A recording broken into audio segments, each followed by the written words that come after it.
Radio host who interviewed Biden leaves station after admitting campaign aides gave her pre-selected questions. Andrea, let me ask you here about your interviews, and something. I listened to both of them, and there's something that's similar here. You asked 4 questions, and maybe that's what you were allowed to ask by the campaign or the White House, but they were essentially the same questions, both interviews, about accomplishments, progress in your respective state, what's at stake in the election, what he has to say about his debate performance, and what he would say to voters who think their vote doesn't matter or might sit this election out. Were those questions given to you by the White House, or did you have, or the campaign, or did you have to submit questions ahead of this interview? The questions were sent to me for approval. I approved them. Okay, so the White House sent the questions to you ahead of the interview? Yes. Okay. I got several questions, 8 of them, and the 4 that were chosen were the ones that I approved. Okay. And the reason I ask is not a criticism of either view. It's just that if the White House is trying now to prove the vim, vigor, acuity of the president, I don't know how they do that by sending questions first before the interview so that the president knows what's coming. Now, the campaign in a statement did not deny providing these questions to that radio show host, but they did add that the interview was not conditioned on acceptance of those questions, and added that any reporter can ask the questions that they see fit. Now, today, the campaign is also saying that they're changing their practices going forward, and that they will no longer be recommending questions ahead of interviews. One source familiar with the Biden booking operation over at the campaign said, while interview hosts have always been free to ask whatever questions they please, moving forward, we will refrain from offering suggested questions. Radio host Andrea Lawful Sanders has resigned from WURD Radio after admitting her post-debate interview with President Joe Biden included questions that were pre-selected by Biden's campaign team, the station told CNN Sunday. The interview featured predetermined questions provided by the White House, which violates our practice of remaining an independent media outlet accountable to our listeners, Sarah Lomax, president and CEO of the Philadelphia-based station, announced in a statement posted Sunday on its website. As a result, Ms. Lawful Sanders and WURD Radio have mutually agreed to part ways, effective immediately. WURD is Pennsylvania's only black-owned talk radio station. Lomax said the station prides itself on being an independent, trustworthy voice for its primary audience of black Philadelphians, and that using questions that were provided ahead of time jeopardizes that trust and is not a practice that WURD Radio engages in or endorses as a matter of practice or official policy. Word Radio is not a mouthpiece for the Biden or any other administration, she added. Lawful Sanders, who hosted The Source, spoke with Biden last week and asked him 4 questions about what's at stake in this election, his accomplishments, his debate performance, and what he would say to hesitant voters.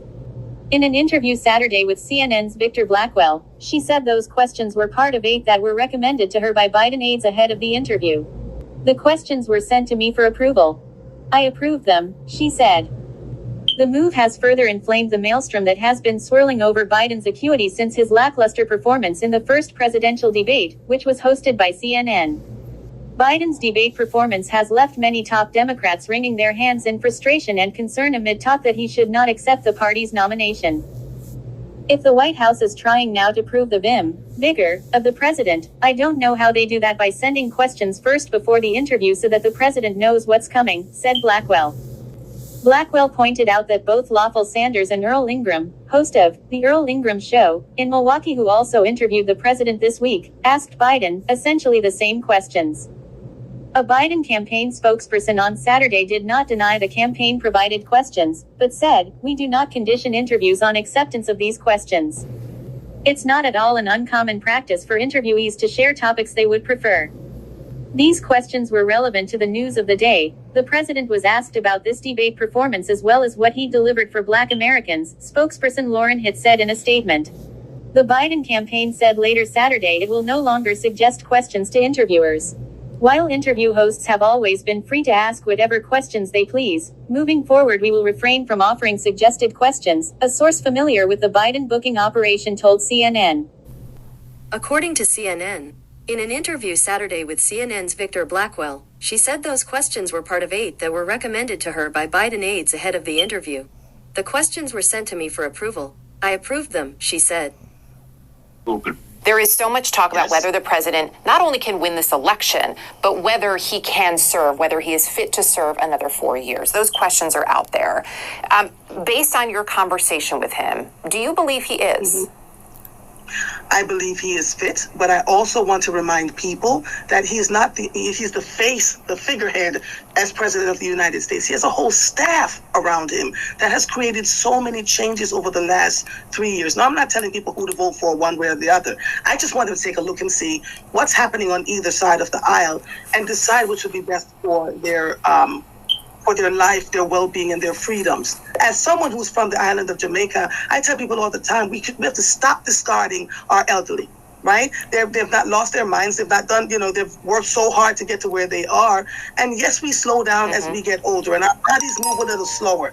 But we tend to be moved by what we see people doing, how charismatic they are, and not by the truths or untruths we hear.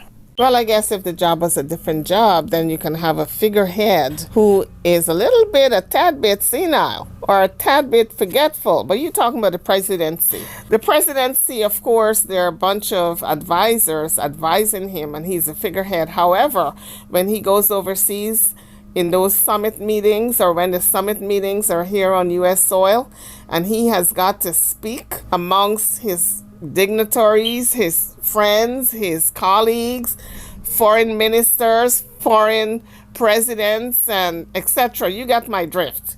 He has got to be of sound mind. We cannot have a president representing the United States of America who is forgetful, who don't know what time of day it is, who is muttering and stuttering, blah, blah, blah, blah, blah, blah, blah, blah. No!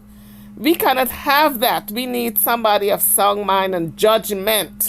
Therefore, he should not run again. On that note, guys, don't forget to hit the like bell and subscribe to the channel. If you haven't done so as yet, I'll catch you all on the next one. Thank you for watching.